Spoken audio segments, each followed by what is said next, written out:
भराई महादेव के दरबार आज मेला है भराई महादेव के दरबार महादेव के दरबार आज मेला है भराई महादेव के दरबार महादेव के दरबार महादेव के दरबार महादेव के दरबार महादेव के दरबार पाखेड़ा दरबार महादेव के दरबार महादेव के दरबार बेला बेला बेला आज मेला है भरा महादेव के दरबार आज मेला है भरा महादेव के दरबार आज मेला है भरा आज मेला है महादेव के दरबार आज मेला है भरा महादेव के दरबार। और ये राम भजन मन लगा ले वो बहनी माया में झनते भोला वे और ये माया में झनते भोला वे और ये राम भजन गुनी गाल ग भैया और ये माया में झनते भोला वे और ये माया में झनते भोला वे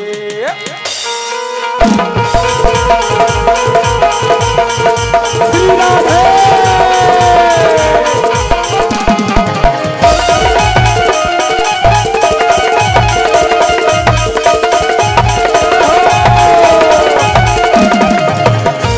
श्री राधे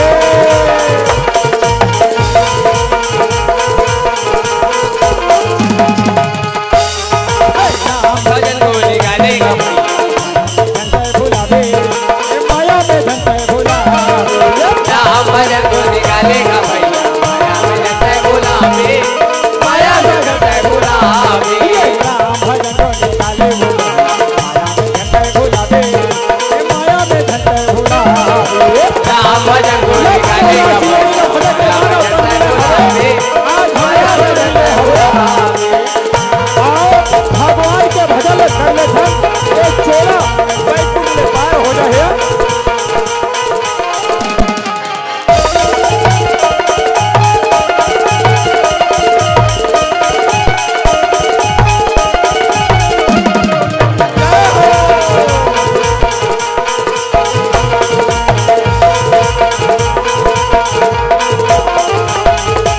छोटे छोटे हम लड़का नहीं जाना तोर भजन राम भजन ला डाले वो बहन कर जाहि तोर तोला राम भजन ला डाले वो भैया कर जाहि तोर तोला छोटे छोटे हम लड़का नहीं जाना तो भजन राम भजन करेगा भैया कर जाहि तोर तोरा राम भजन करेगा भैया कर जाहि तोर तोरा राम भजन करेगा भैया माया भजन गुलाबी माया भजन गुलाबी माया भजन गुलाबी माया भजन गुलाबी माया भजन गुलाबी माया भजन गुलाबी माया भजन गुलाबी।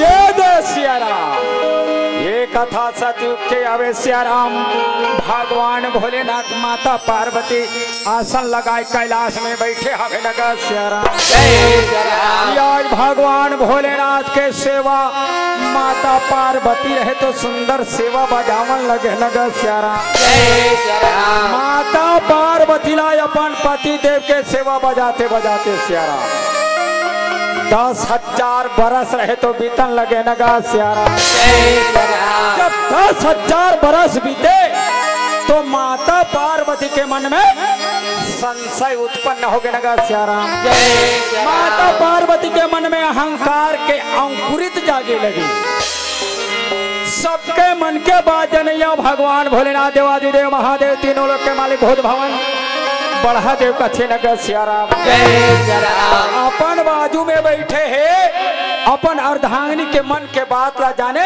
और भगवान मन ही मन मुस्कुरावन लगे नगर सिया राम जय श्री राम भगवान भोलेनाथ मन में विचार करे, देख तो ये मोर बाजू में बैठे है मोर अर्धांगिनी मोर नारी, तेकर मन में भक्ति के प्रति अहंकार, और एक अहंकार ला दूर करना जरूरी है। नगर सियाराम जय श्री राम। भगवान भोलेनाथ देवादिदेव महादेव रहे सियाराम।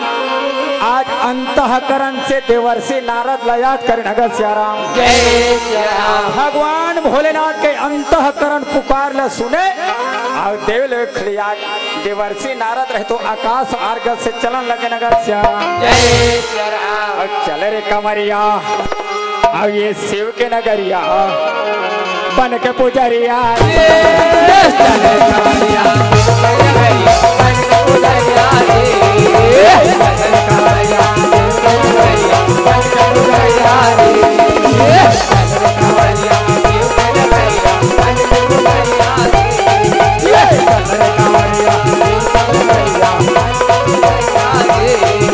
हरे मजे मारे मजे ममर से, बड़ी बड़ी बड़ी नमर से, मजे मारे मजे ममर से, बड़ी बड़ी बड़ी नमर से, सावन के बदरिया रे, चले कमरिया शिव के नगरिया बन के पुजरिया रे, चले कमरिया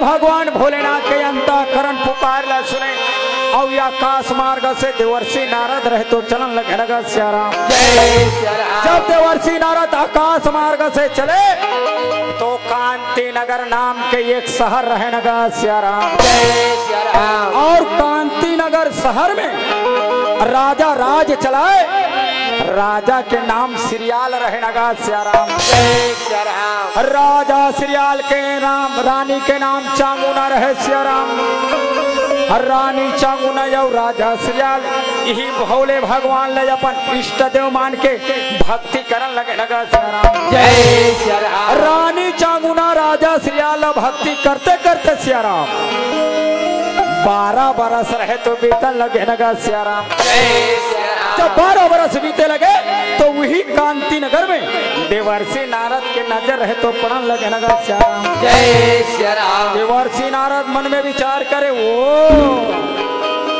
यहाँ देखा तो आहद कांति नगर में रानी चांगुना राजा सिरियाल भगवान भोलेनाथ ने अपन इष्ट देव मान के भक्ति मिली न हवे।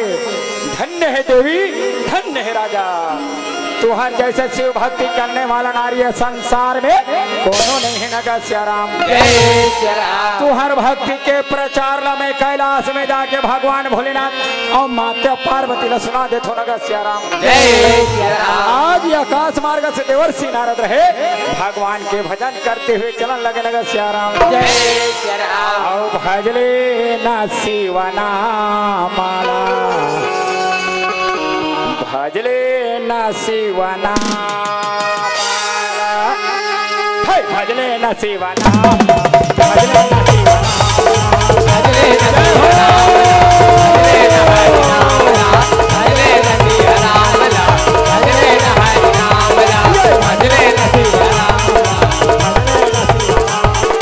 भजले न शिव नाम ला, भजले न हरि नाम ला। भगत बारा रे मेरे भैया, भगत बारा रे मेरे भैया, काले हरि के नाम, भजले न शिव नाम ला, हरि नाम ला, भजले न शिव नाम ला, भजले न हरि नाम ला, भजले न शिव नाम ला, भजले न हरि नाम ला।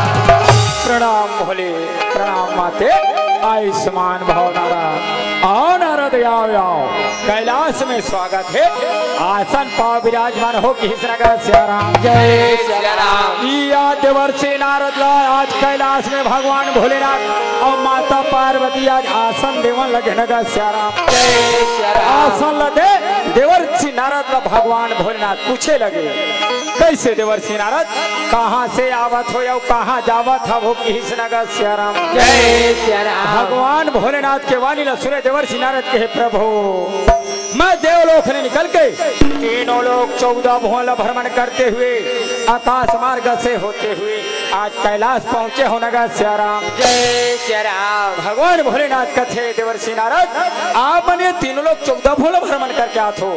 तीनों लोग 14 भुवन के बाद ल सुनाओ किस नगर सियाराम। जय सिया राम। देवर्षि नारद के प्रभु मैं तीनों लोग 14 भुवन भ्रमण करके आता हूँ। कांति नगर में रानी चामुंडा के शिव भक्ति महान हवे नगर सियाराम। जय सिया राम। रानी चामुंडा जैसे शिव भक्ति करने वाला नारी ये संसार में कोनो नहीं है नगर सियाराम। जय सिया राम। प्रभु आप मन कांति नगर में जाओ और रानी चामुंडा राजा सियाला दर्शन दिखाओ कि हिस नगर सियाराम। जय सिया राम। यज्ञ का बाद देवर्षि नारद भगवान भोलेनाथ और माता पार्वती कैलाश में सुना दी विदा मांगे देवर्षि नारद और आकाश मार्ग से भगवान के भजन करते हुए चलन लगे नगर सियाराम। जय सिया राम। आज वही समय में सियाराम देवर्षि नारद रहे आज भगवान के भजन करते हुए चलन लगे नगर सियाराम। जय सिया राम। और कोनो नहीं जाने नहीं जाने भोला के महिमा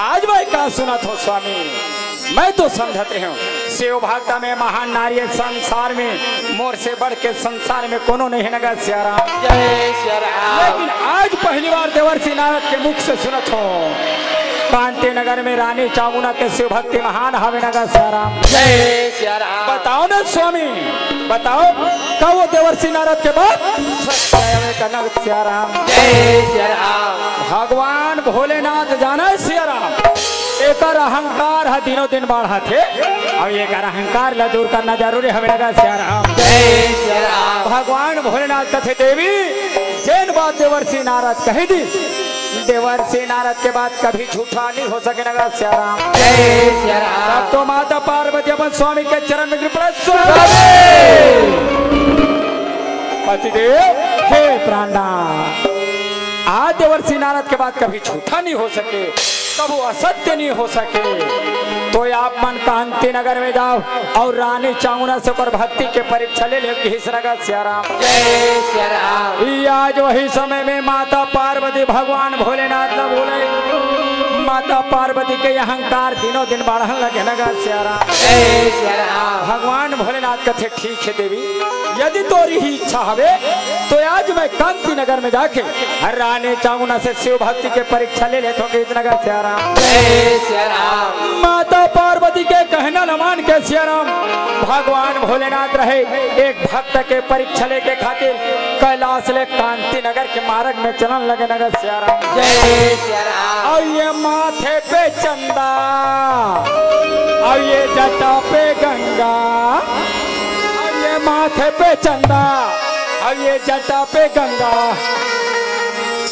कमर मिर्गा का छाला छाला छाला छाला और पिया हला हल भोलेनाथ डम डम डम रो पिया हला हल भोलेनाथ डम डम डम रो आला माथे पे गंगा जटा पे गंगा माथे पे गंगा जटा पे गंगा कमर मिर्गा का छाला पिया हला हल भोलेनाथ डम डम डम रो आला पिया हला हल भोलेनाथ पिया हला हल भोलेनाथ डम डम डम रो आला पिया हला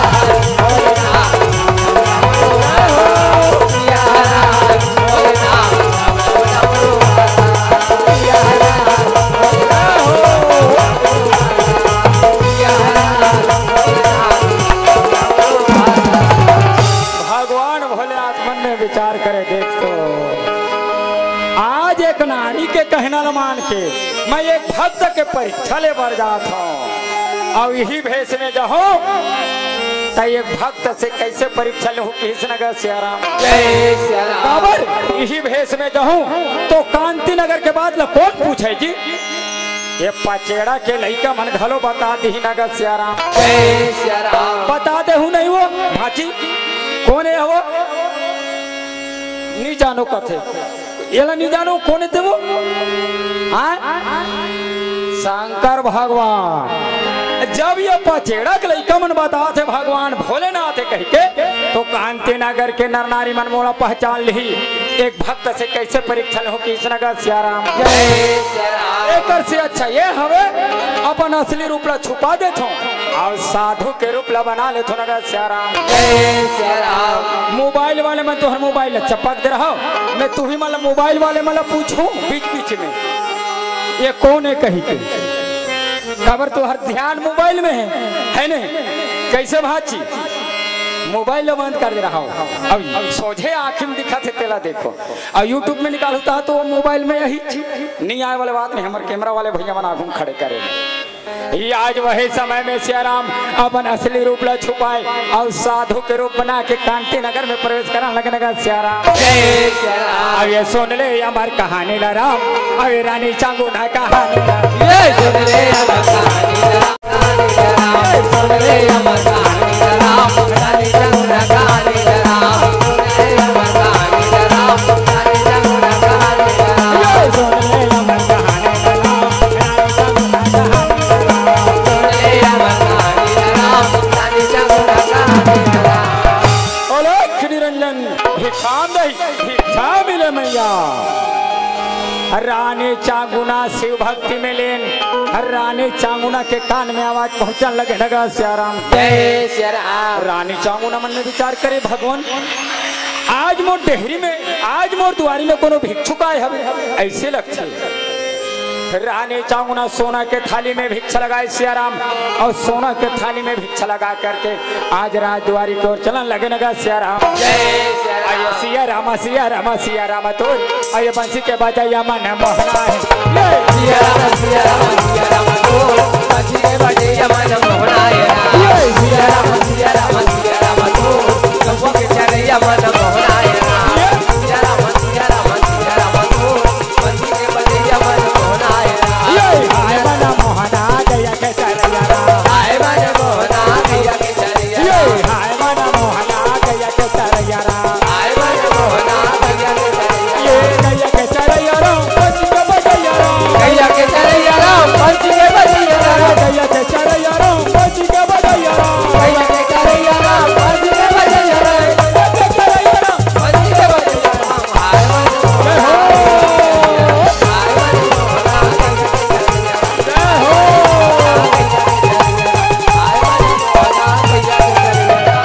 ऐसे राजद्वार में साधु महात्मा देखे बाबा चरण लपा लेते हैं लेकिन रानी चांगुना के भाग्य में नहीं है सियाराम रानी चांगुना मन में विचार करे भगवान आज वो डेहरी में साधु महात्मा आया है संत के चरण के धुर्रल मस्तक में लगा लेते हैं लेकिन मोर जैसे अभागा नारी है संसार में कोनो नहीं है नगर सियाराम जय सियाराम कोई बात नहीं मैं ये साधु महात्मा के चरण ला नहीं पा सके मैं सोना के थाली में भिक्षा लाए हूँ ये भिक्षा ला साधु महात्मा ला दे देते नगर सियाराम जय सियाराम आदर के साथ प्रेम के साथ रानी चांगुना रहे सियाराम साधु महात्मा ला भिक्षा ला देवन लगे नगर सियाराम जय सियाराम आओ बाबा बाबा आओ भिक्षा ले लो भिक्षा ग्रहण करो के नगर सियाराम जय सियाराम साधु महात्मा ने आंखें लाल करके लगे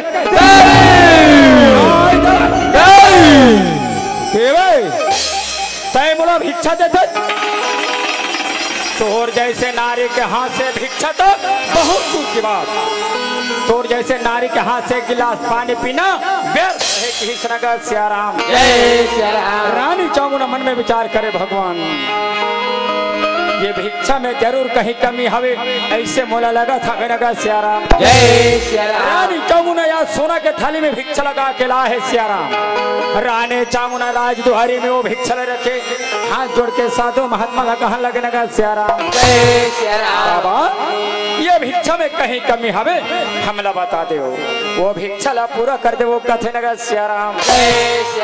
साधु महात्मा आंखें लाल करके कह लगे देवी आज राजमहल में आए तोला 12 बरस बीतल जा से देवी और अभी तक के तो डेहरी में दिया के जलाने वाला नहीं है नगर सिया राम। आज राजमहल में आए तोला 12 बरस बीते जावत है अभी तक के तोर कोरा हरा भरा नहीं है नगर सिया राम। तोर जैसे नारी तोर जैसे स्त्री तोर जैसी औरत ला बांझ कह जाता है।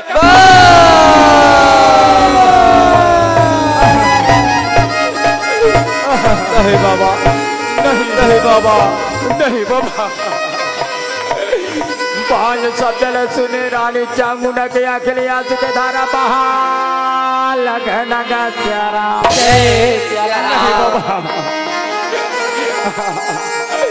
रानी चामुंडा अपन इष्ट देव याद करे माले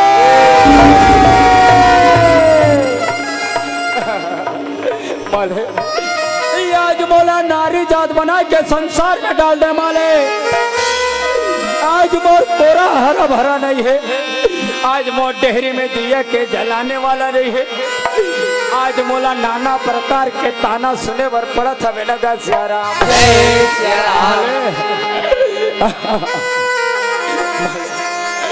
आज बोलो कोनो बात कथे आज बोलो कोनो निर्वंशी कथे माले आज मोर मुंह न देखना पसंद नहीं करे माले। आंखें में आंसू ले रानी चांगुना या साधु महात्मा हाथ जोड़ के लगे बाबा ये मैं मोर का दोष है बाबा ये तो मालिक के खेल हवे नगर सिया राम। जय सिया राम। साधु महात्मा कह लगे सत्य वचन बेटी ये कोई मानव के हाथ में नहीं है बेटे ये तो परमात्मा के खेल हवे नगर सिया राम। जय सिया राम। बेटी आंसू बहाना छोड़ दे बेटी मैं तो ये कमंडल से एक फल स्वरूप प्रसाद देवत हूँ नगर सिया राम। जय सिया राम। रानी चामुंडा यचरा फैलाए साधु महात्मा निकाले कमंडल से फल स्वरूप प्रसाद और रानी चामुंडा के यचरा में डालने लगे नगर सिया राम। जय सिया राम। साधु महात्मा कह लगे बेटी ध्यान रहे ये कोई साधारण प्रसाद न है ये दिव्य प्रसाद है ये प्रसाद ग्रहण करबे बेटी 12 बरस के तौर तपस्या पूरा हो जाए नगर सिया राम। साधु महात्मा कह लगे बेटी ध्यान रहे एक लोटा जल पूरा समस्या का हल बेटी ध्यान रहे बेटी जैसे प्रसाद ग्रहण करवे तो 12 बरस के तपस्या पूरा हो जाए नगर सिया राम। जय सिया राम। बोल बम का नारा है बाबा एक सहारा है बोल बम का नारा है बाबा एक सहारा है। आज वही समय साधु महात्मा कमंडल से निकाले फल स्वरूप प्रसाद रानी चामुंडा के अचरा में डाले हमें नगर सिया राम। जय सिया राम। रानी चामुंडा रहे सिया राम सोना के थाली में भिक्षा है आज साधु महात्मा देवन लगे नगर सिया राम। जय सिया राम।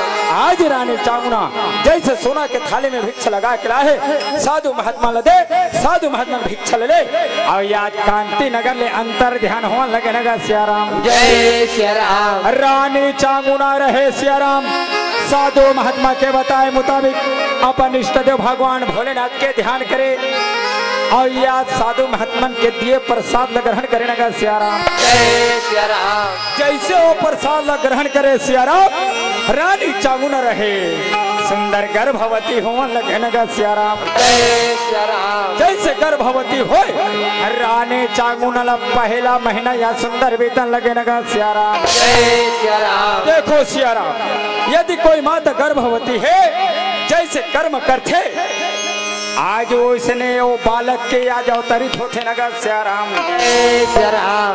आज कोनो माँ यदि गर्भ में है तो आज वो बालक ला संस्कार देना है तो भगवान के ध्यान करना चाहिए धार्मिक पुस्तक पढ़ना चाहिए। आज रानी चामुंडा भगवान भोलेनाथ के ध्यान करे सिया राम समय रहे तो वेतन लगे नगर सिया राम। जय सिया राम। पहला महीना दूसरा महीना तीसरा चौथा पांचवा महीना ऐसे वेतन लगे नगर सिया राम। जय सिया राम। आज समय बीते लगे छठवा सातवां महीना वेतन लगे नगर सिया राम। जय सिया राम। आगे गौरी की लाला आइए गजानन यावर रामा अब ये गजानन कहाँ ये घड़ी के लाला गजानन आवे रामा ये गजानन आवे राम घड़ी के लाला गजानन आवे रामा ये गजानन आवे राम घड़ी के लाला गजानन आवे रामा ये गजानन आवे राम घड़ी के लाला गजानन आवे रामा ये गजानन आवे राम घड़ी के लाला गजानन आवे रामा ये गजानन आवे राम। और वही समय करे या जबेरा में मैया रानी चामुनल कहो रामा आजा छठवा का महीना रामा सातवा आठवा का महीना रामा 10वां छैया का लगे रामा रानी वासे में कहो मैया एक बालक ल कहो रामा आजा जन्म देव ये घड़ी के लाला गजानन आवे रामा रानी वासे गजानन आवे रामा घड़ी के लाला गजानन आवे रामा ये गजानन आवे रामा घड़ी के लाला गजानन आवे रामा गजानन आवे रामा। या जो भी समय रानी चामुना रानी वासे में हीरा बेटा जन्म दे हवे आज राजा श्रीयाल भगवान भोलेनाथ के जय करके जय हो भोलेनाथ जय हो महादेव घड़ी के लाला गजानन आवे रामा ये गजानन आवे राम घड़ी के लाला गजानन आवे रामा ये गजानन आवे राम। ये आज वही समय में सिया राम रानी चामुना रनिवास में हीरा बरोबर बेटा ला जन्म दे हवे आज चांद जैसे मुखड़ा आज बालक के मुख मंडल देख के रानी चामुना गदगद हो गया लगा सिया राम जय श्री राम। जब राजा सियाल न पता चले आज रनिवास में रानी चामुना हीरा बरोबर बेटा ला जन्म दे हवे लगा सिया राम जय श्री राम। राजा श्रियाल आज वही समय मन में विचार कर देख तो आज राजा श्रियाल रहे आज नगर में डोंडी पिटवाए जगह जगह चर्चा हो लगे नगर में चर्चा हो लगे तरिया में गोठाए लगे हमर महतारी मन आज कुआं बौली में गोठाए लगे आई रानी चामुना अपन गर्भ से एक हीरा बरोबर बेटा ला जन्म दे हवे नगा सियाराम जय श्री राम। आई तार से कैसे गोठ जाता से वो बांझ के बांझ आवे तेहा कोई बेटा ला जन्म दियो गोकिन भगवान का सामने आज जगह जगह चर्चा होती है आई देख तो वो आज मालिक के घर में दे रहे अंधेर नहीं है नगर सियाराम जय श्री राम। ये आज नगर नगर में डोंडी पिटवाए राजा श्रियाल रहे सियाराम समय रहे तो भी तन लगे आज वही बालक के नामकरण करे के खातिर आज सुनहरा अक्षर में पाती बनावन लगे नगर सियाराम जय श्री राम। आज मंत्री के द्वारा आज बामहन देवता ला निमंत्रण देवन लगे नगर सियाराम जय श्री राम। आज राजा सियाल के पाती ला बामहन देवता पढ़े बाजे लगे आज चलो मोला राजा सियाल के रात दरबार में जाना हमें नगर सियाराम जय श्री राम। ये आज बामहन देवता रहे सियाराम राजा के रात दरबार की ओर चलन लगे नगर सियाराम जय श्री राम। अरे राम हे राम हे राम हे और राम हे राम आओ हारे के भजन नवदाई माना लाला जय राम हे राम हे राम हे राम हे राम राम हे राम हे राम हे राम हे राम हे राम हे राम हे राम हे राम राम हे राम हे राम हे राम हे राम हे राम हे राम राम हे राम ये बामहन देवता राम हे राम हे राम हे राम हे राजा सियाल ये बोला करता है बाबू जाके चरण में गिरी लगी आओ महात्मन आप भूया में बैठो की ये आज बामहन देवता आज वही समय आज बामहन देवता ला सुंदर आशीर्वाद देवन लगे नगर सियाराम जय श्री राम। आओ महाराज आओ आसन पा विराजमान हो के नगर सियाराम जय श्री राम। आज राजा सियाल रहे सियाराम आज घर में आए मेहमान ला सुंदर आसन दे लगे और आसन दे के आज वही समय राजा सियाल रहे हैं या सुंदर या निवास में पहुंचने लगे नगर सियाराम। जय सिया राम। आओ बामन देवता आसन पा विराजमान होके नगर सियाराम। जय सिया राम। राजा श्रीवाल खुशी खुशी में रनिवास में पहुंचे। रानी चांगुना लगे हे देवी देवी आज हमारे हीरा बरोबर बेटा के नामकरण होना हवे। बामन देवता राजद्वार में पधारे हमें नगर सियाराम। जय सिया राम। ये अपन स्वामी के ऐसा मीठी वाणी न सुने। आज हीरा बरोबर बेटा ला आज अपन स्वामी के गोदी में डालन लगे नगर सियाराम। जय सिया राम। रानी चांगुना शिव भक्ति नहीं आवे सियाराम। सोना के थाली में आरती सजाए पान खुलिए और सोना के लोटा में गंगा जल उठावन लगे नगर सियाराम। जय सिया राम। रानी चांगुना राजा श्रीयाल रहे या धीरे धीरे राजद्वारी को चलन लगे नगर सियाराम। जय सिया राम। आज जैसे राजद्वारी में पहुंचे रानी चांगुना राजा सियाल बामन देवता के चरण में जाके गिरन लगे नगर सियाराम। जय सिया राम। बाबा प्रणाम बाबा आयुष्मान भव राजा। ये आज वही समय में राजा श्रीयाल रहे। आज वो हीरा बरोबर बेटा बामन देवता के गोदी में डालने लगे नगर सियाराम। जय सिया राम। जब आज बामन देवता हीरा बरोबर बेटा देखे तो बामन देवता के धन्य है राजन धन्य है देवी। 12 बरस के बाद में हीरा बरोबर बेटा ला पाए हो।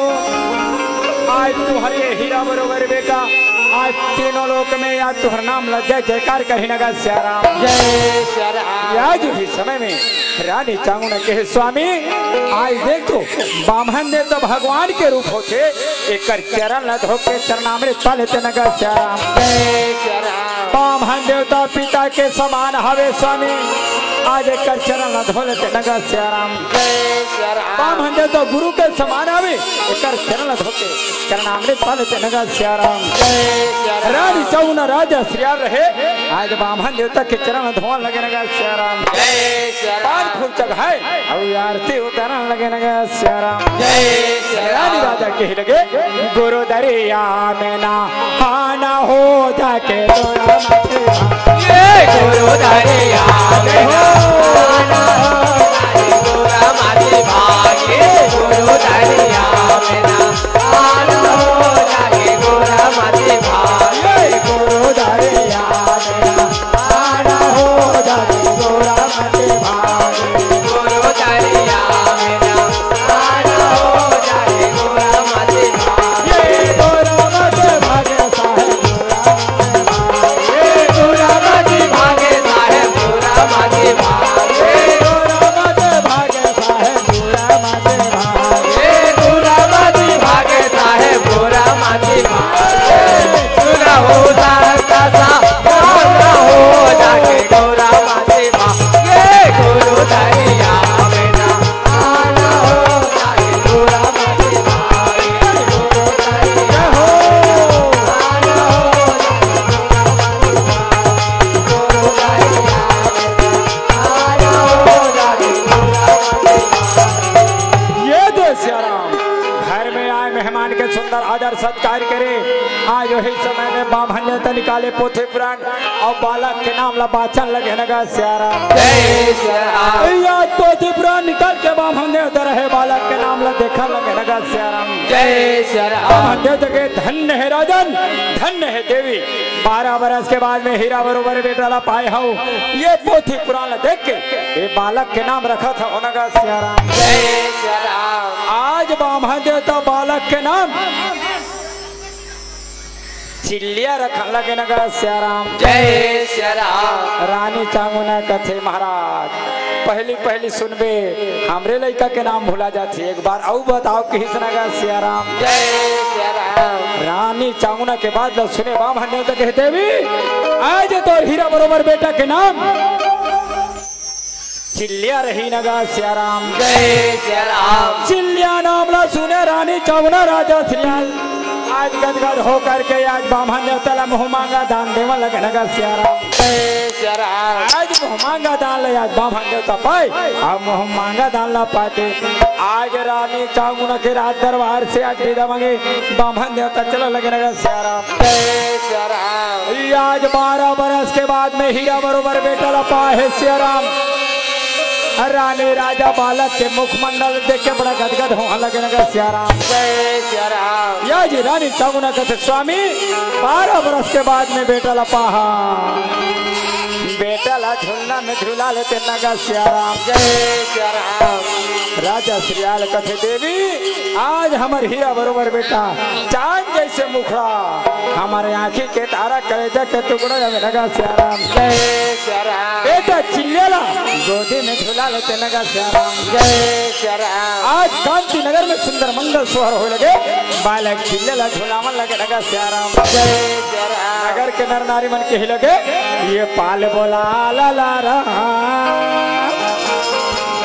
और ये पाल वो बेटा ला रहा और ये सुंदर झूलम झूला ये पाल वो बेटा ला सुंदर झूला झूला झूला ये पाल वो लाला सुंदर झूला झूला ये पाल वो बेटा ला सुंदर झूला झूला पाल वो बेटा ला सुंदर झूला झूला ये रानी हम बोले राजा बोले रानी हा बोले राजा बोले रानी हम बोले राजा बोले रानी हा बोले राजा बोले बारह बरस में बेटा लगा रानी हा बोले राजा बोले हीरा बरोबर बेटा सिया रानी हा बोले राजा बोले सुंदर झूला झूला मैं हो सिया रानी हा बोले राजा बोले ये पाल वो बेटा लगा झूला झूला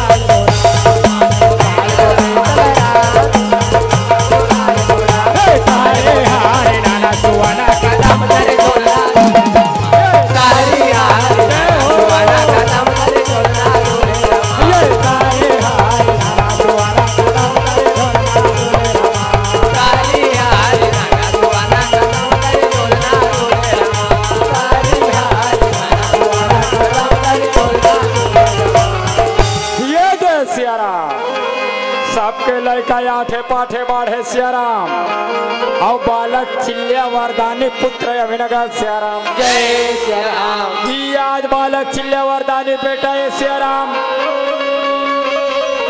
दिन दुगुनी और रात चौगुनी बढ़न लगे नगर सियाराम। जय सिया राम। आज बालक चिल्ला ही लड़के मन के साथ में खेले रानी राजा देख के बड़ा गदगद होने लगे नगर सियाराम। जय सिया राम। आज राजा श्रीयाल कहे लगे धन्य है मालिक तोर घर में देर है मालिक अंधेर नहीं है नगर सियाराम। जय सिया राम। बालक चिल्लेला ही अंगना में खिलाए रानी राजा देखे नगर के नर नारी देखे बड़ा गदगद होने लगे नगर सियाराम। जय सिया राम। नगर के नर नारी रह के ही लगे ये तोर लाला रामा तोर लाला तोर बेटा रामा तोर ये तो लाला राम तो लाला और बेटा राम तो बेटा तो लाला राम तो लाला और बेटा राम तो बेटा तो लाला राम तो लाला और बेटा राम तो बेटा तो लाला राम तो लाला और बेटा राम तो बेटा तो लाला राम तो लाला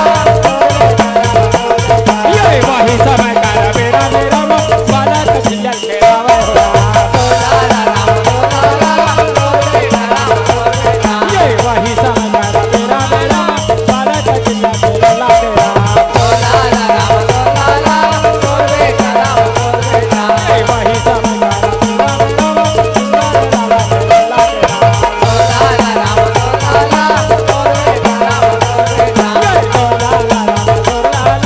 तो बेटा तो लाला राम तो लाला और बेटा राम तो बेटा ये दे सियाराम आज अंगना में खिलाए लगे रानी राजा देख के बड़े गदगद होने लगे नगा सियाराम। जय सिया राम। राजा सियाल कह लगे देवी आज हमारे हीरा बरोबर बेटा अंगना में खेला था वे आज ही राज दरबार कतका शोभा मनावत था वे कतका आनंद आवत था वे नगा सियाराम। जय सिया राम। रानी चामुना से भक्ति नहीं आवे सियाराम जब से बेटा चिल्ले जन्म धरे हवे बेटा के माया मोह में आके रानी लपटा के राजा श्रीयाल लपटा के नगर सियाराम। जय सिया राम। आज बेटा के मोह में आके रानी राजा फंस गए ये अपन इष्ट देव के ध्यान करे बार भुला के कहो नगर सियाराम। जय सिया राम। लेकिन रानी चामुना शिव भक्ति ने अपन स्वामी के चरण में गिर पति देव हे प्राणनाथ देख तो स्वामी आज हमारे छोटे से बेटा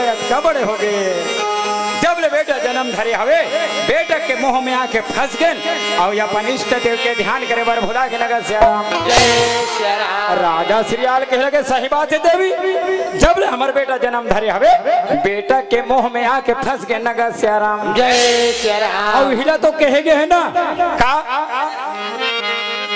दुख में सुमरन सब करे और सुख में करे ना को, और सुख में सुमरन सब करे तो दुख काहे हो। सही बात है देवी, जब ले हमार बेटा जन्म धरे हवे बेटा के मोह में आके हमार फंस गए नगर श्याम। जय श्री राम। चलो ना देवी आज भी समय है अपन इष्ट देव भगवान भोलेनाथ के आज भक्ति कर लेथन पूजा पाठ कर लेथन नगर श्याम। जय श्री राम। रानी चामुना राजा श्रीयाल बालक चिल्ले रहे भगवान भोलेनाथ के सुंदर ध्यान करने लगे नगर श्याम। जय श्री राम। हाथी जोड़े मैया रानी चामुना राजा श्रीयाल बालक चिल्ला भगवान भोलेनाथ के आज जाप करे नगर श्याम। जय श्री राम। ओम नमः शिवाय, ओम नमः शिवाय, ओम नमः शिवाय।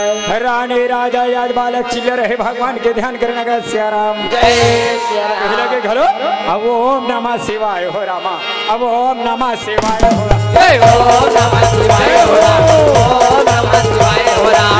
ओम नमः शिवाय हो राम। ओम नमः शिवाय हो राम। ओम नमः शिवाय हो राम। ओम नमः शिवाय हो राम।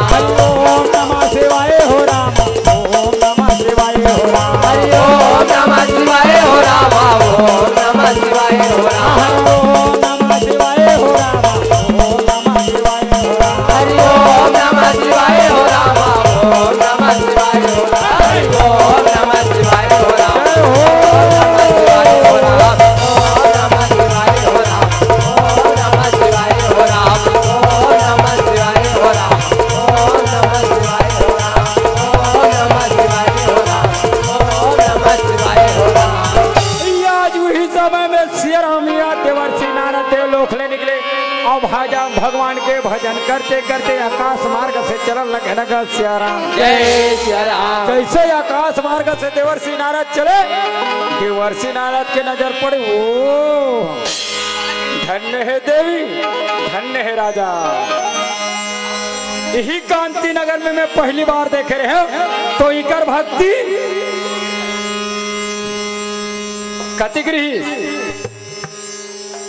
कतिगृहित भाजी इकर भक्ति कतिगृहित दुगुना, लेकिन आज इकर भक्ति न देखो इकर भक्ति तिगुना हो गए नगा श्याम। जय श्री राम। तीनों दिन इकर भक्ति बढ़त है। आई कर भक्ति के प्रचार में कैलाश में जाके भगवान भोलेनाथ और माता पार्वती ने सुना देते नगा श्याम। जय श्री राम। आज वही समय में श्याम देवर्षि नारद रहे भगवान के भजन करते हुए आकाश मार्ग से चलने लगे नगा श्याम। जय श्री राम। और हरि भजन ला गाले न रामा अब ये चोला तर जाहे हरे भजन ला गाले न रामा चोला तर जाहे हरि भजन ला गाले न रामा चोला तर जाहे हरि भजन ला गाले न रामा चोला तर जाहे यह चोला तर जाही नार भैया चोला तर जाहे चोला तर जाही ओ भैया चोला तर जाही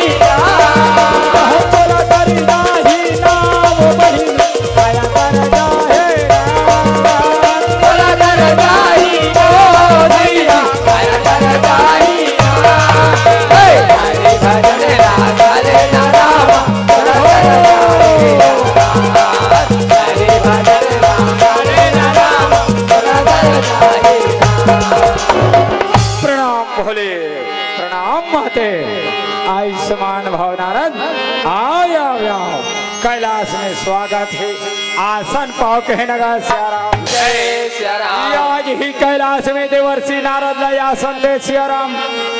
और यह आसन दे के बाद में माता पार्वती रहे तो देवर्षि नारद ने पूछल लगे नगा सियाराम। जय सिया राम। कहो देवर्षि नारद कहाँ से आना या कहाँ जाना हुआ था नगा सियाराम। जय सिया राम। माता पार्वती के वाणी ल सुने देवर्षि नारद के लगे माते मैं देवलोक ले निकल के तीनों लोग 14 भुवन ला भ्रमण करते हुए घूमते हुए आज कैलाश पहुंचे हो नगर सियाराम। जय सिया राम। आज माता पार्वती के लगे देवर्षि नारद ये तीनों लोग 14 भुवन ला घूमत आज कैलाश आए हो तो ये तीनों लोग 14 भुवन के बात ला बताओ कि हिस नगर सियाराम। जय सिया राम। अब ही कर देख ले सियाराम कैलाश में भगवान भोलेनाथ और माता पार्वती दुए जन हावे ना।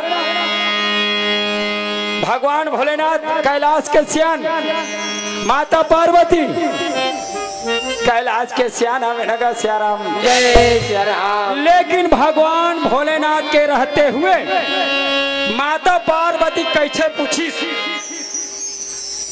यही कैलाश में देवर्षि नारद पहली बार आ रही से भगवान भोलेनाथ पूछे रही देवर्षि नारद ये तीनों लोग 14 भुवन के बाद लो सुनाओ कही के नगर सियाराम। जय सिया राम। आज घलो भगवान भोलेनाथ है और माता पार्वती आज घलो पूछ सकत रही भगवान भोलेनाथ देवर्षि नारद आज घलो पूछ सकत रही लेकिन भगवान भोलेनाथ नहीं पूछी माता पार्वती पूछी। माता पार्वती के पूछे से भक्ति करने वाला नारी संसार में कोनो नहीं है नगर सियाराम। जय सिया राम। यत का बात ला बताए देवर्षि नारद कैलाश ले विदा मांगे और या आकाश मार्ग से भगवान के भजन करते हुए या चलन लगे नगर सियाराम। जय सिया राम। जप हर हर हर हर भोला गुरु महादेव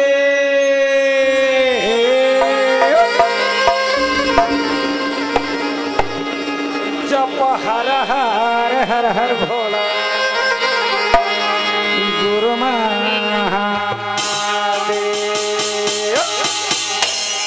जप हर हर हर हर भोला गुरु महादेव गुरु महादेव जप हर हर हर भोला गुरु महादेव जप हर हर हर भोला गुरु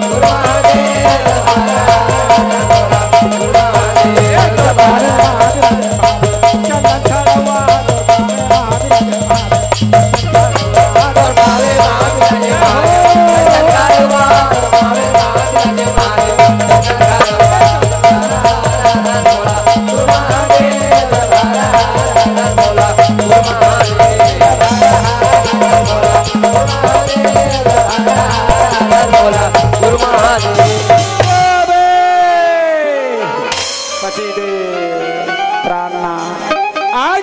सुना थो स्वामी मैं तो समझत रहे शिव भक्ता महान नारी मोर से बढ़ के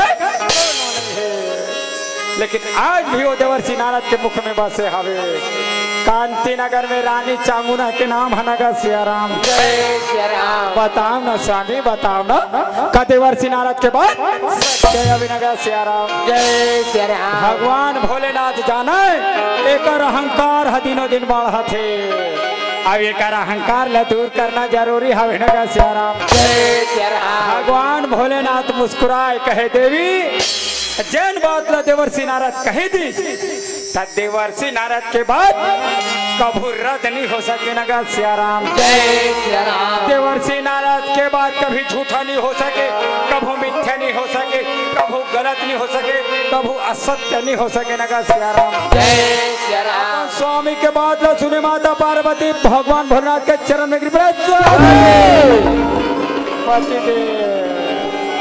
जब देवर्षि नारद के बाद कभू झूठा नहीं हो सके कभू गलत नहीं हो सके असत्य नहीं हो सके तो आप मन कांति नगर में जाओ स्वामी और रानी चामुंडा से ओकर शिव भक्ति के परीक्षा कठोर से कठोर से कठोर से कठोर से ले ले इस नगर सियाराम। जय सिया राम। स्वामी आप मन परीक्षा लू रानी चामुंडा तुहर परीक्षा में पास मत हो सके सफल मत हो सके ऐसा परीक्षा ले ले कृष्ण सियाराम। जय श्री राम। भगवान भोलेनाथ जाने एक अहंकार ला दूर करना है, एक अहंकार दिनों दिन बढ़त हवे नगा सियाराम। जय श्री राम। और कहे गए ना नारी से देवता हारी नगा सियाराम। जय श्री राम। भगवान भोलेनाथ की देवी अजी तोहरी ही विचार है, अजी तोहरी ही इच्छा है तो मैं अभी कांति नगर में जाके हर रानी चांगुना से शिव भक्ति के परीक्षा ले ले थोड़ा सियाराम। जय श्री राम। आज माता पार्वती के कहना ला माने भगवान भोलेनाथ और एक भक्त के परीक्षा लेके खातिर कैलाश ले कांति नगर की ओर चलन लगे नगर सियाराम। जय श्री राम। जैसे कैलाश ले भगवान भोलेनाथ चले माता पार्वती दौड़ लगे स्वामी जाके अपन स्वामी के पांव लटप ले धर लीजिएगा।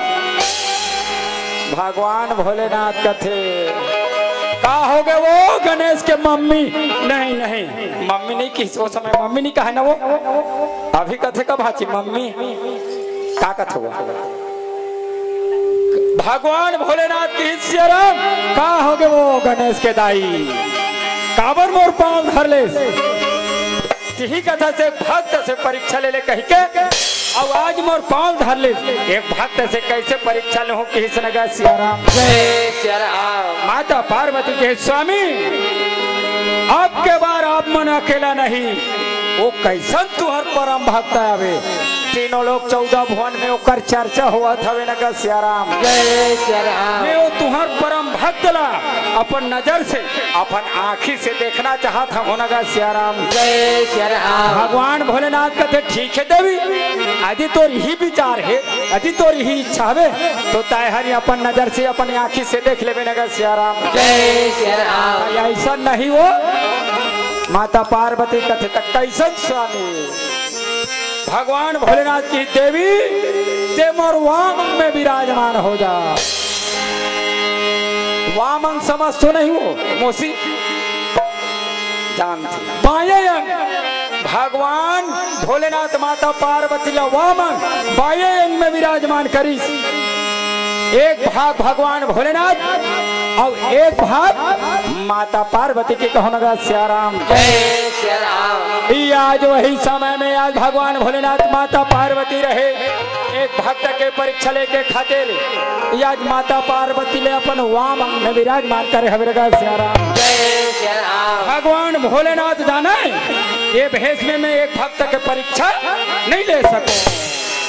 आज भगवान भोलेनाथ क्रोध हो एक भक्त के परीक्षा ले बर्दात हो काकर खातिर एक नारी के खातिर कृष्ण सियाराम। जय श्री राम। आज ये अपन असली रूप ला छुपाई आओ घट के रूप ला बनावत हवे नगर सियाराम। जय श्री राम। आओ घट के रूप ला बनाए आओ कांति नगर में प्रवेश करने लगे नगर सियाराम। जय श्री राम। राम हे राम हे राम हे राम हे राम आओ हारे के भजन नवदाई माना ला लगा राम हे राम हे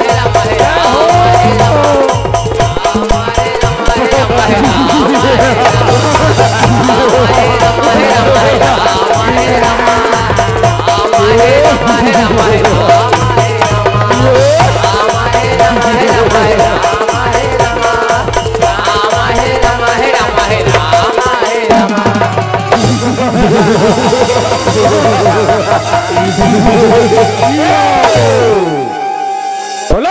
निरंजन भिक्षा मिले मैया रानी चांगुना शिव भक्ति में लेन रानी चांगुना के कान में रानी चांगुना के श्रवण में आवाज पहुंचने लगे नगर सियाराम। जय श्री राम। रानी चांगुना भगवान आज मोर डेहरी में आज मोर द्वारी में आज मोरी अंगना में कोई भिक्षुक आए हवे ऐसे मोला आभास हुआ थे कि इस नगर सियाराम। जय श्री राम। रानी चांगुना खाली हाथ कैसे जाऊं भगवान ऐसे समझ के रानी चांगुना सोना के थाली में भिक्षा लगाए और भिक्षा लगा के रात द्वारी को चलन लगे नगर सियाराम। जय श्री राम। सिया रामा तोर और ये बंसी के बजैया मना मोहना जय श्री राम तोर बंसी के बजैया मन मोहना राम। श्री राम तोर बंसी के बजैया मन मोहना राम। ये वाही समय वाही बेरा बेरा रानी चांगुना चलन तेरा। जय श्री राम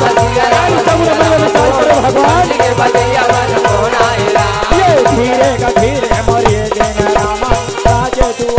का लल्ला के राम ये सिया राम सिया राम सिया राम बंसी के बजैया मन मोहना ये हाय मन मोहना दैया के चरैया राम हाय मन मोहना दैया के चरैया ये हाय मन मोहना बंसी के बजैया राम हाय मन मोहना दैया के चरैया ये हाय मन मोहना दैया के चरैया राम हाय मन मोहना दैया के चरैया ये हाय मन मोहना बंसी के बजैया राम हाय मन मोहना दैया के चरैया ए दैया के चरैया राम बंसी के बजैया राम दैया के चरैया राम बंसी के बजैया राम दैया के चरैया राम बंसी के बजैया राम दैया के चरैया राम बंसी के बजैया राम बंसी के बजैया राम हाय मन मोहना दैया के चरैया राम हाय मन मोहना दैया के चरैया राम हाय मन मोहना बंसी के बजैया राम हाय मन मोहना दैया के चरैया राम हाय मन मोहना दैया के चरैया राम बाबा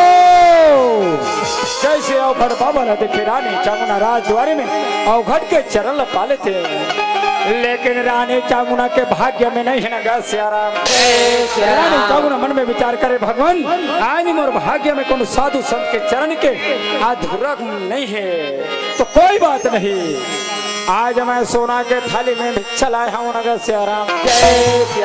आदर के साथ में प्रेम के साथ में रानी चामुंडा कहे लगे बाबा बाबा आओ बाबा आपके लिए मैं भिक्षा लाया हूँ, भिक्षा ग्रहण करो, भिक्षा ले लो कहने का सियाराम। जय श्री राम। अवघड़ बाबा आंखें लाल करके कहे लगे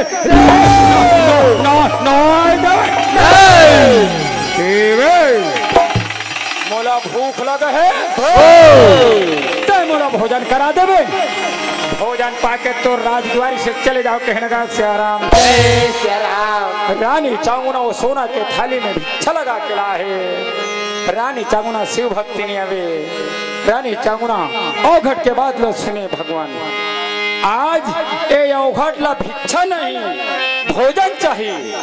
रानी चामुंडा मन में विचार करते हमारे मानव धर्म बनते, भूखेला भोजन देना या प्यासे ला पानी देना कहो ना का सियाराम। जय श्री राम। रानी चामुंडा रहे सियाराम मन में विचार करे देख तो भगवान आज गिरे है तेला उठाना या भूला है तेला रास्ता बताना ये मानव धर्म है नगा सियाराम। जय श्री राम। हाथ जोड़ के रानी चामुंडा कथे बाबा आप ला भूख लगे मैं आप ला वचन देता हूँ, आज ये आप ला वचन देता हूँ बाबा ये राजद्वारी से भोजन करा के आप ला विदा करो कहने का सियाराम। जय श्री राम। लेकिन बाबा तनिक आप मन आराम करो विश्राम करो, मैं आपके लिए रसोई में जाके 80 सालन 32 भोजन 56 प्रकार के व्यंजन 60 रस बना के लावत हो किस नगर सियाराम। जय श्री राम। आज का बात ला सुने अवघड़ आंखें लाल करके कर गए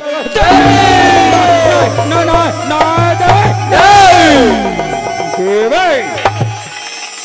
आज मैं यह घोर पंथिया मांस खाता अधिक मांस के प्रबंध कर देवे, मांस के तय जुगाड़ कर देवे, मांस खा के तोर द्वारी से चले जाओ कहने का सियाराम। जय श्री राम। रानी चामुंडा कथे बाबा तेरे में क्रोध हो के का बात है, शांत हो जाओ आराम करो विश्राम करो, मैं मांस के प्रबंध करता हूँ नगर सियाराम। जय श्री राम। रानी चामुंडा रहे सियाराम आज वही समय अपन मन लय अपन राज की ओर दौड़ावन लगे नगर सियाराम। जय श्री राम। मन ही मन विचार कर देख तो भगवान अत्ता बड़े मोर कांति नगर राज है और कांति नगर के राज में बड़े बड़े जंगल हवे नगर सियाराम। जय श्री राम। आज वो जंगल में बड़े बड़े जानवर हवे और बड़े बड़े जानवर हवे तब वही जानवर के मांस ला मंगा के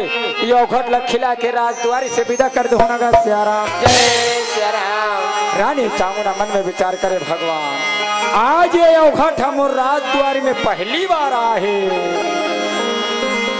कौन से पशु प्राणी के मांस ला खिलाऊं।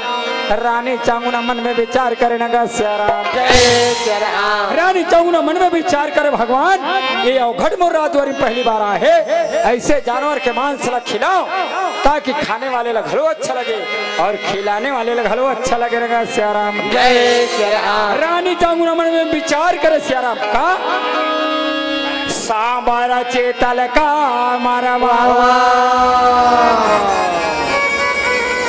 औ हरिन के हर लो हारिल हंस कबोद मरवा से रानी चामुना वो जंगल के पशु प्राणी को मनला दौड़ावा लगने का श्याराम जय अब ये जंगल में मांगल हो अब ये जंगल में मांगल हो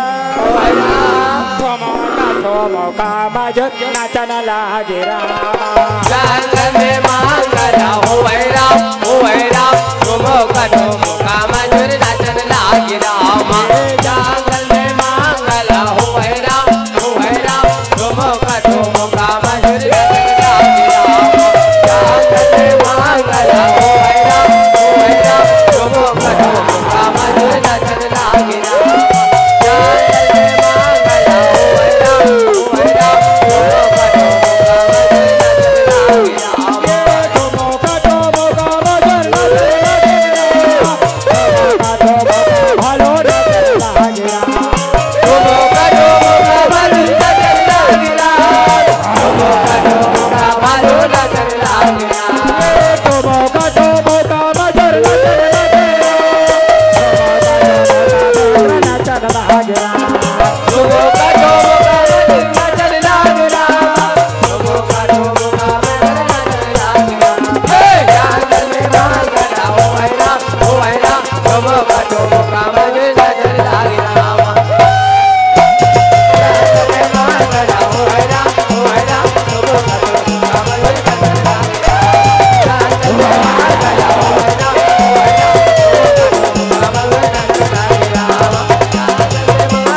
खास हो जंगल के पशु प्राणी को मांस रखाए खोती तो मैं जंगल में जाके खा लेते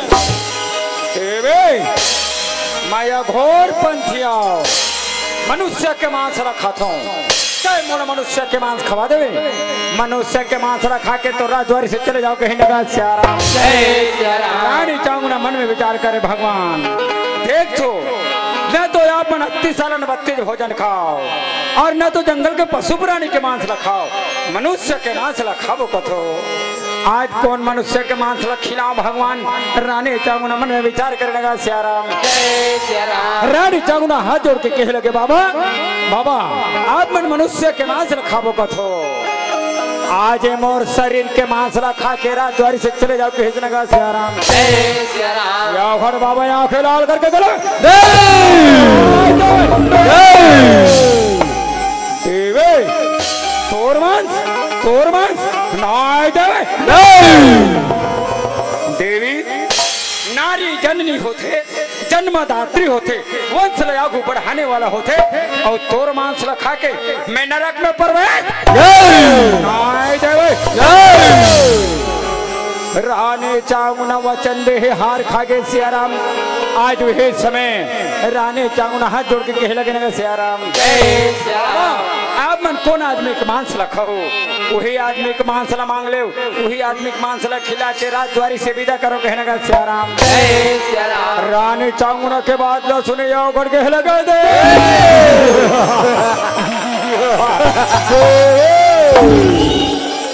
आओ दे देना वो आओ दे देना वो और बेटा ला मांगो दा पंजाबा मजा दे देना वो लाला रा मांगो दान भैया वो बोला दे देना वो दे देना दे देना दे देना वो दे देना दे देना दे देना वो ओ बेटा रा मांगो दान भैया वो बोला दे ओ लाला रा मांगो दान भैया वो बोला दे देना ओ बेटा रा मांगो दान भैया वो बोला दे देना ओ लाला रा मांगो दान भैया वो बोला दे देना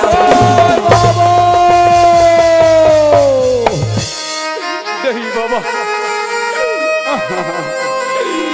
आज मोर बेटा के दाल कैसे दे आज मोरी आँखी के तारा आज प्राण के आधारा कलेजा के टुकड़े आज वो बेटा के दाल देख कैसे कहा लगे नगा सियारा नहीं बाबा, आज वो राजपाट मांग ले हीरा मोती ज्वराज मांग ले आज मैं देवर तैयार हो लेकिन आज कोमल कोमल जैसे आज फूल जैसे बेटा लधन मंगो नगर सियाराम हटा से लाल करके कह लगे यदि तोर बेटा के दाल नहीं दे सके मैं तोर दुआरी से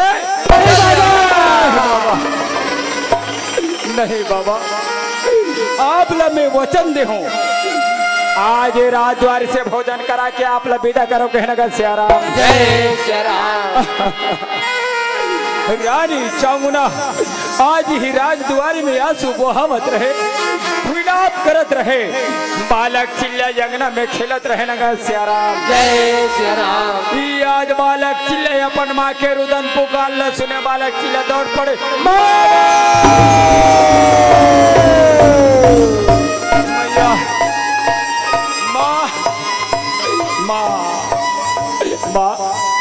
तोरी आँखिले काबर आंसू बहावत हवे नगर सियाराम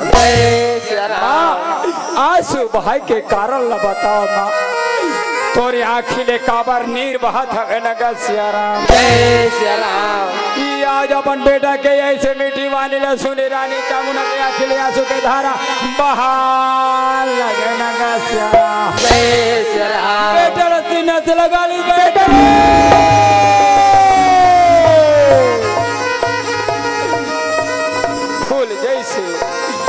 चिल्ले कहे माँ काबर नीर बहा था तोर नीर बहाय के कारण का है मोला बता के नंगा सियाराम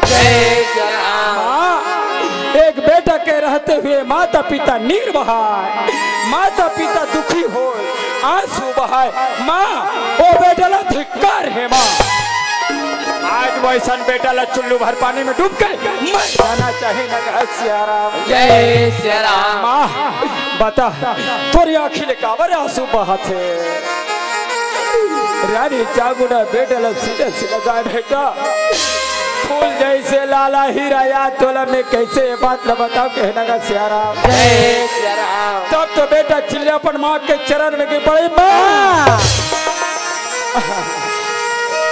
माँ ये तोर चरण के कसम है माँ ये तोर चरण के सौगंध है आज एक बेटा के रहते हुए माता नीर बहाय आज वो बेटा ला धिक्कार हवे नगर सियाराम जय सियाराम कसम ला सुने रानी चामुंडा बेटा ला सीना से लगाए के बेटा आज ही रात द्वारी में एक धनिया घटा है रे भोजन के याचना करी भूख लगत किस बेटा आज मैं साधारण अवघड़ समझ के आज मैं भोजन कराए के वचन दे देव नगर सियाराम लेकिन बेटा आज वो कोई भोजन नहीं ये तो शरीर के मांस ग्रहण करू कथे खाऊं कैसे बेटा मोर कलेजा के टुकड़ा बेटा ये तो शरीर के मांस कैसे खिलाओ के नगर सियाराम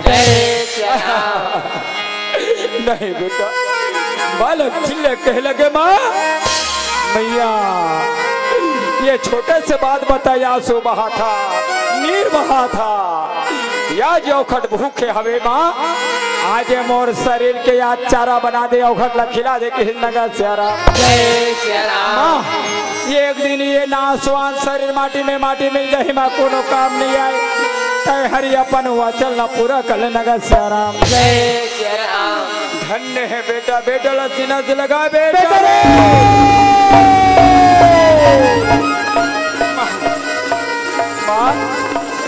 आंसू मत बहा आज मोरे शरीर के मांस ले खट लग खिला दे लगा सिया राम। जय श्री राम। और ये माटी हो ही मोरे चोला वो मैया, और माटी हो ही मोरे काया। अरे माटी हो ही मोरे चोला हो रामा, माटी हो ही मोरे काया राम। माटी होई मोर झोला हो रामा, माटी होई मोर काया राम। माटी होई मोर झोला हो रामा, माटी होई मोर काया राम। माटी होई मोर झोला हो रामा, माटी हो ही मोरे काया राम। माटी होई मोर झोला हो रामा, माटी होई मोर काया राम। माटी के वरना माटी के जटना, माटी के वरना माटी के जटना, माटी के वरना माटी के जटना, माटी के वरना माटी के जटना, माटी के लागे सिराना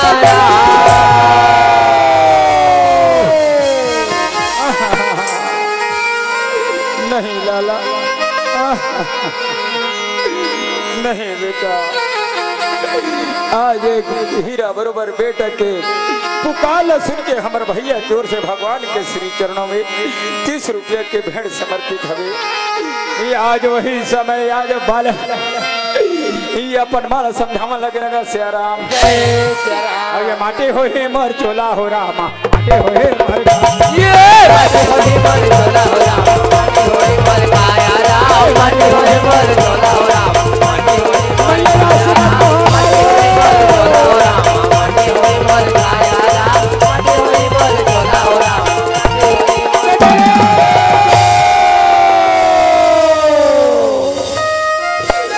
फूल जैसे बेटा। आज मैं तोरा कैसे उखट के चारा बना। आज बालक चिल्ले अपन माला समझावन लगे लगा सिया राम। जय श्री राम। आंसू मत बहामा, आज मोला तय 10 महीना ले अपन यात्रा में छुपा के रखे बा।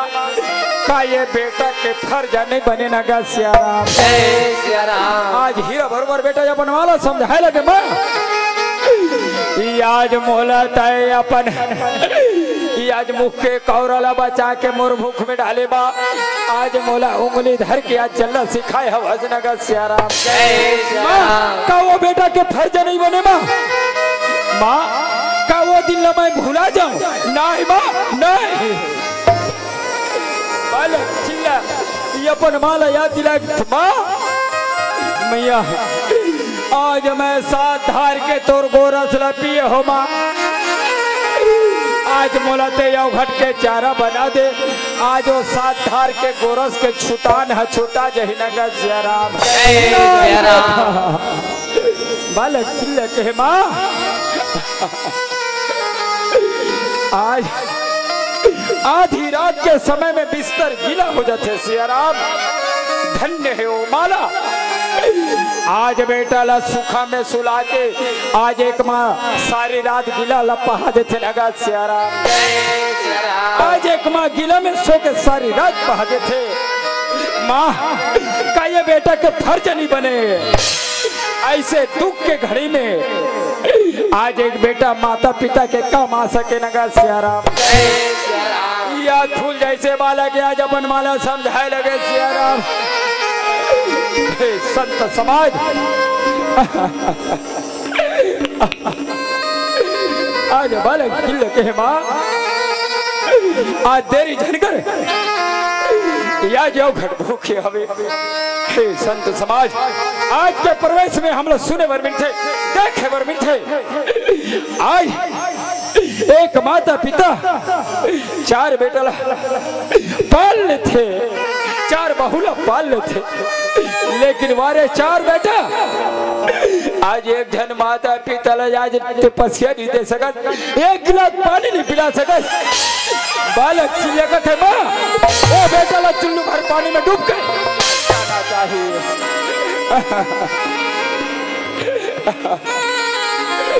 आज वो माता पिता ला अनाथ आश्रम में लेके डाल देते। आज बड़े बड़े शहर में अनाथ आश्रम बने हैं सिया राम। का वो बुढ़ापा के समय पर अनाथ आश्रम में बिताए बर बना है। आज माता पिता जब अनाथ आश्रम में पड़े रहते आज अपन बेटी बेटा की याद आते बेटा बेटा रे ये आज बोला था अनाथ आश्रम में ला के डाल दे बेटा। आज मैं कोले अपन बेटा कह के सीना से लगा ले हो कह के कहाँ लगे नगर जयराम। एक माता पिता के दिल पुकार उठते बेटा काश मैं घर में रहते रे। आज तो नोने बाबू के जूठा काठा पसियाला पी के कोने में पड़े रहते। आज वो माता पिता क्या खिले निर्वाह थे बालक चिले का थे माँ मैं वैसा बेटा न हूँ वैसा बेटा ला तो चुल्लू भर पानी में डूब गए मर जाना चाहिए। हे संत समाज आज आज हमने देखे बड़े मिठे आज एक बूढ़ी माँ आंगन में बैठी आज वो माँ एक गिलास पानी बतरस थे एक समय के भोजन बतरस थे। घर में जवान बेटा है जवान बहू है नाती है पोता है कई ही दिन देखे वो धन दौलत कमा है एक गिलास पानी पिए वो तरस जाए सज धज के नाती आज घर ले निकलते हाथ में मोबाइल मोटरसाइकिल में पाँव रखते। आज एक बूढ़ी माँ कथे बेटा आज बोला एक गिलास पानी पिला देते। आज भीतरी में जाके अपन माला कथे माँ आज जब भी मैं जाता आज मोला ये डोकरिया ये ला के बूढ़ी माला पिला थे। आज बूढ़ी माँ पूछते बेटी महतारी दाई नाती कहाँ जाती। आज एक माँ के मुंह से काय आवाज निकलती सियाराम दाई आज तो नाती है आज वो घोटिया के चौक में जाके राहगीर मला पानी पिलावा था नगर सियाराम। बालक चिल्ला कहते माँ ऐसा बेटा चुल्लू भर पानी में डूब के मर जाना चाहिए। जैन हरे घर में माता पिता एक गिलास पानी नहीं पिला सके आज राहगीर वाला पानी पिला थे ही वैसा बेटा नगर सियाराम। जय सियाराम। आज वही समय में सियाराम रानी चागू न रहे आज सुंदर बेटा लगा लगे लगा सियाराम। जय सियाराम। आज रानी चागू ने अपन इष्ट देवता याद करे नहीं बालक रहे आज बालक चिल्ले आज रात द्वार से घसीटते घसीटते ले जाके रसोई में सुलावन लगे लगा सियारा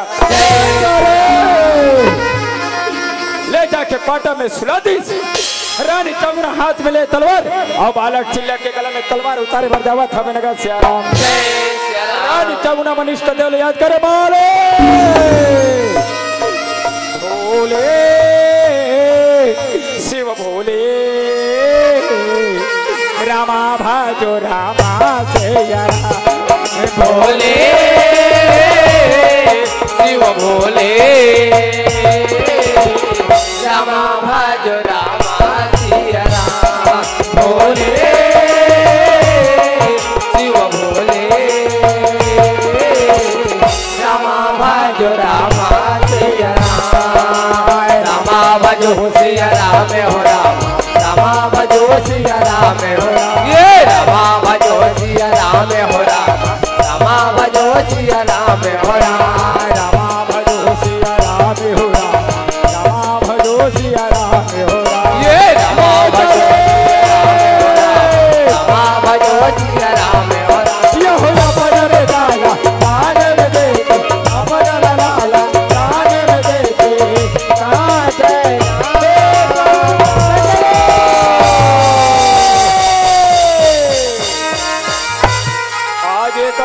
बेटा के गला में तलवार चला दी सियाराम। आज रानी चागुना बेटा चिल्ला के मुड़ी लगा के रसोई में छुपा दी। बालक चिल्ला के याद धर ले अपन हाथ से गोंदा गोंदा करिस यो घटना पुकारे लगे बाबा आज मोर बेटा चिल्ला के मांस तैयार होने लगा सियाराम। जय सियाराम। जैसे आज बेटा चिल्ला के धड़ ला लेके के दे यो घटा के लाल करके कह लगे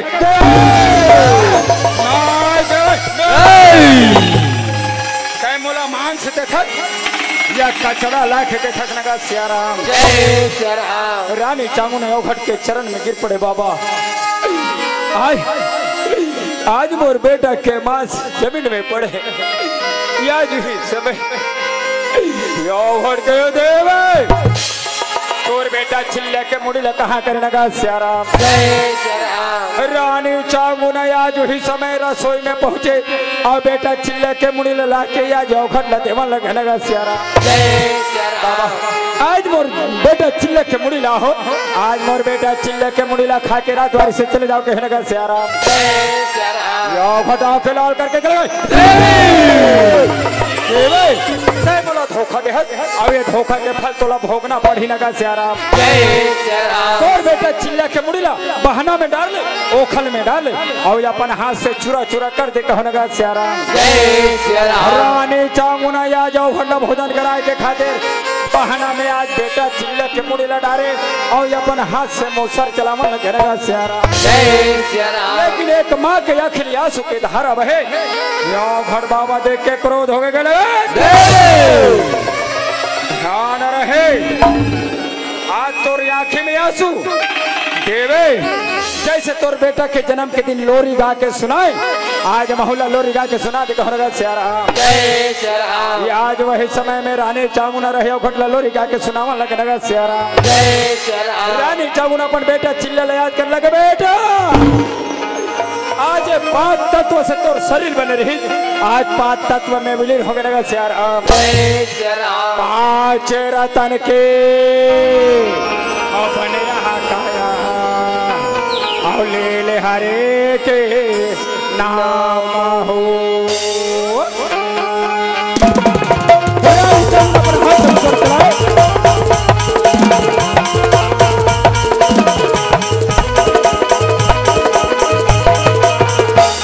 रतन के बने हकाया ले हरि के नाम हो 5 रतन के बने हकाया ले हरि के नाम हो नजर कौन मेरा में भैया नजर कौन मेरा में भैया सारी जीवा तो रानी चामुना बेटा चिल्ला के मुड़ीला जा चूरा चूरा करे आज रसोई में ले जाके बाला चिल्ला के मुंडी के मांसला सोना के थाली में निकाले ये घट बाबा ला पुकारा लगन सियाराम बाबा आज मोर बेटा चिल्ला के मुड़ी के मांस लाओ एला खा ले वो खा के रात वारी से चले जाओ कहने का सियाराम यो घटा खिलाल करके चला गए का तो यत का समझ नहीं है देवी घर में आए मेहमान अकेला भोजन नहीं करने का सियाराम तोर बेटा चिल्ला के मांसला एक थाली में निकाल के लाया तोर बेटा चिल्ला के मांसला 4 थाली में निकाल ले किसना सियाराम आज तोर बेटा के मांसला कहूँ मल्ला मोर साथ में खाना पढ़ी नगा सियाराम रानी चामुना बेटा चिल्ला के मुड़ी के मांस 4 सोना के थाली में निकाले आज वही समय में आज बारी बारी से थाली लगावन लगेगा सियाराम आज वही समय में आज पहला थाली आज घड़ बाबा दूसरा थाली राजा श्रियाल तीसरा थाली रानी चामुना लेकिन चौथा थाली के खाने वाला नहीं है नगर सियाराम आज बेटा चिल्ले के मांस न देखे रानी चामुना के आंख में आंसू के धारा बहे घर बाबा देख के क्रोध हो गए और आंख में आंसू आंसू बहाई के कारण बताओ कहीं नगर सियाराम और चौथा थाली के मांस ल धरे और धर के कह लगे बाबा ये तीनों थाली के मांस ल तीनों जन खा लेबो लेकिन चौथा थाली के मांस में चाटी माछी कीड़ा बिलबिलावा था नगर सियाराम एकरे खातिर मोर आंसू बहा थे ये थाली के मांस ल कौन खाही नगर सियाराम के लगे देव ये चौथा थाली के मांस जैन बेटा रहता है गोंदा गोंदा करे जा तोर बेटा ला बुला ले तोर बेटा यही वो चौथा थाली के मांस ला तोर बेटा खाही नगा सियाराम यो घट के बाद ला सुने रानी चामुना राजा श्रियाल यो घट के चरण में गिर पड़े बाबा नहीं बाबा ऐसे मोर से मजाक नहीं यो घट कहे देवी आज अपन इष्ट देव से भगवान भोलेनाथ के सच्चा भक्ति करे होगे क्या तोर बेटा बुला के देख कहने का सियाराम रानी चामुना राजा श्रियाल या जाओ भट के कहना माने कांति नगर के राजद्वारी में जाके आज वही समय बेटा ला पुकारा लगे नगर सियाराम कलब कलब के रोए लगे रानी राजा बेटा चिल्ले ला पुकारा लगे नगर सियाराम कलपी मैया रूहे वो लाला तोर खातिर बेटा तोर खातिर कहाँ कहाँ खो जाओ रे कलपा मैया रूहे वो लाला तोर खातिर बेटा तोर खातिर कहाँ कहाँ खो जाओ कलपा मैया रूहे वो लाला तोर खातिर बेटा तोर खातिर कहाँ कहाँ खो जाओ कहाँ कहाँ खो जाओ कहाँ कहाँ खो जाओ कहाँ कहाँ खो जाओ कहाँ कहाँ देखाओ कहाँ तोला खो जाओ रे कहाँ तोला देखाओ कहाँ तोला खो जाओ कहाँ तोला खो जाओ कलपा मैया रूहे वो बेटा तोर खातिर कहाँ कहाँ देखाओ कलपा मैया रूहे वो लाला तोर खातिर बेटा तोर खातिर कहाँ कहाँ खो जाओ कलपा मैया रूहे वो लाला तोर खातिर बेटा तोर खातिर कहाँ कहाँ खो जाओ कलपा मैया रूहे वो लाला तोर खातिर बेटा तोर खातिर कहाँ कहाँ खो जाओ रानी राजा होश से बेहोश होकर जमीन में गिर पड़े। जब राजा सिरियाल होश आते रानी चामुंडा कह लगे देवी आंखें खोल लो देवी। लेकिन रानी चामुंडा एक माँ के ममता में आज होश से बेहोश होकर गिर पड़े। राजा सिरियाल उठाए लगे। जब रानी चामुंडा होश में आते अपन स्वामी ने कहा स्वामी मोर बेटा कहाँ है, मोर ललना कहाँ है। आज रानी चामुंडा पूछे लगे, रानी चामुंडा कहे लगे हे माले फुटा करम के फुटा दो ना पसिया दवा दे चारों खोना माले। लकड़ी जल कोयला भाई कोयला जल भैरा कोयला भागिनी ऐसी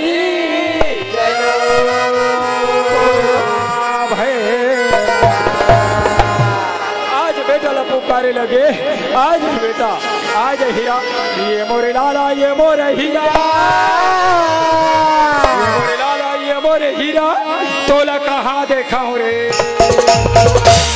नैना मोर तरस गए बेटा तोला कहाँ देखा हूँ रे तोला कहाँ दिखाओ ना तोला कहाँ दिखाओ रे तोला कहाँ दिखाओ ना ये मोरे लाला ये मोरे हीरा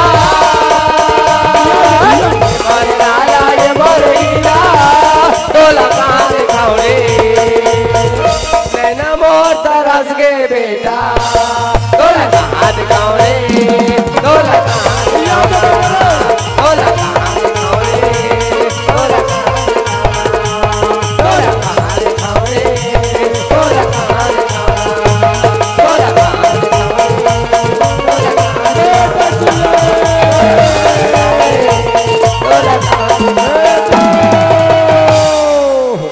बालक चिल्ले दौड़ पड़े मावा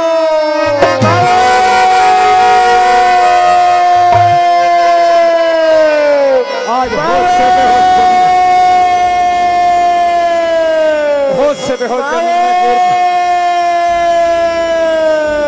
आंखें खोलना माँ बाबू आंखें खोलना बाबू काबर आज सो हो फूल जैसे बालक ताजा मिले सिया राम आज मोर माता पिता मोर खातिर होश से बेहोश हो गए। काबर जमीन में सो हो माँ आंखें खोलना माँ बोला सीना से लगा ले माँ बाबू आंखें खोलना बाबू तेरे बेटा तेरे सामने है फूल जैसे बेटा आंखें ले आंसू बहा माता पिता ने पुकारे लगे लेकिन माता पिता होश से बेहोश आज बालक खिला है आज भगवान भोलेनाथ ले याद करे माले हे इष्ट देव हे देवों के महादेव, हे दीन बंधु दीनानाथ, आज मोर माता पिता होश से बेहोश जमीन में पड़े हैं। आज मैं तोर दत्त का सेवा करे, वो सेवा के फल मोर माता पिता अलग जाए नगा सियाराम।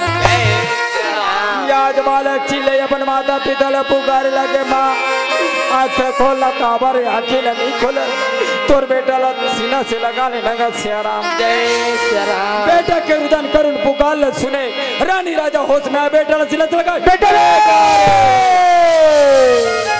तय कहाँ रे है बेटा।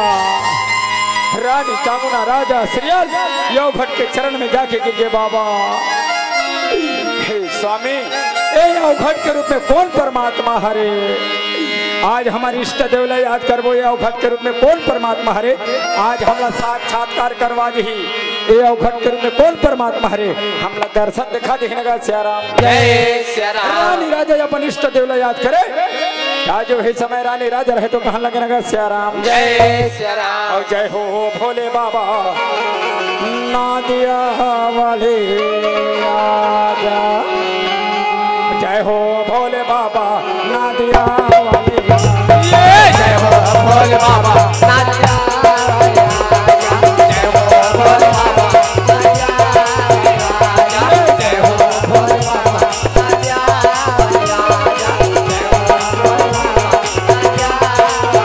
आजा नादिया वाले आजा, डमरू वाले आजा, नादिया वाले आजा, डमरू वाले आजा, नादिया वाले आजा, डमरू वाले आजा, नादिया वाले आजा, डमरू वाले आजा।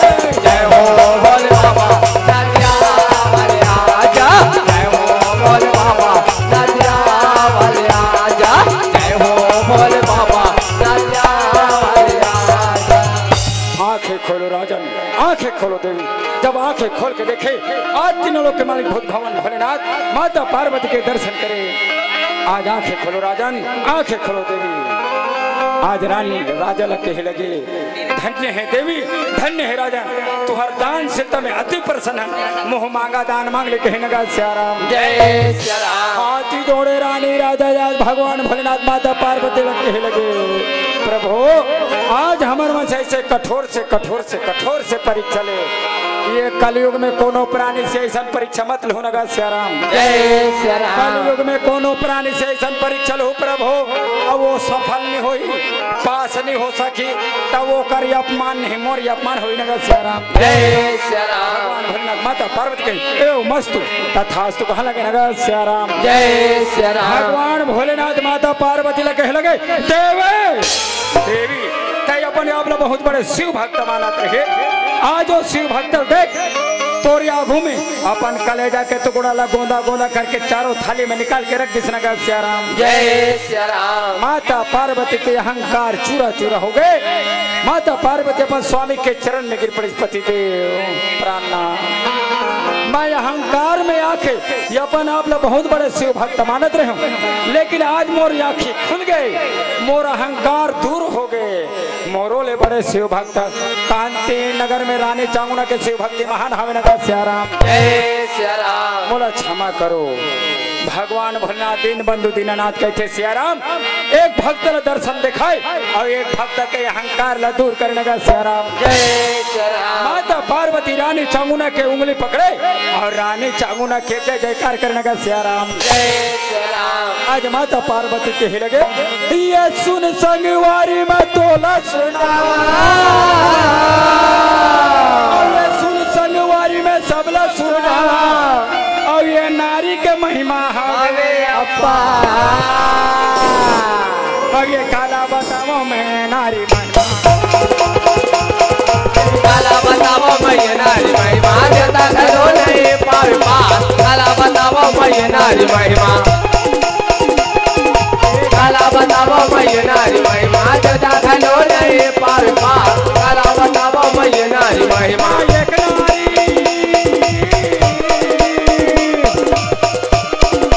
एक नारी रहे रानी चामुंडा, बेटा के मोड़े लखा दादा, काटा काट के भोजन खवा के, यो काट काट के भोजन खवा, ये अपन वचन ला पूरा कराए, काला बताओ मैं नारी महिमा,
हो संसार के बरसिया पिया मन को नीले लइका के भाई काला बताओ मैं नारी महिमा काला बताओ मैं नारी महिमा देवता खलो नहीं पावे पार काला बताओ मैं नारी महिमा देवता खलो नहीं पावे पार काला बताओ मैं नारी महिमा देवता खलो नहीं पावे पार काला बताओ मैं नारी महिमा देवता खलो नहीं पावे पार काला बताओ मैं नारी महिमा। बोल शंकर भगवान की जय। बोले उमापति महादेव की जय। बोले श्यामती रामचंद्र की जय। बोले अंगार मोती मैया की जय। बोले गंगा मैया की बोले अपने अपने माता पिता गुरु गोविंद की जय। साहे बंदगी साहे। साहे बंदगी साहे। सकल संत को साहे बंदगी साहे। चलिए जोरदार तालियों के बीच सबसे पहले सम्मान हो जाए। एक बार जोरदार तालियों सभी की।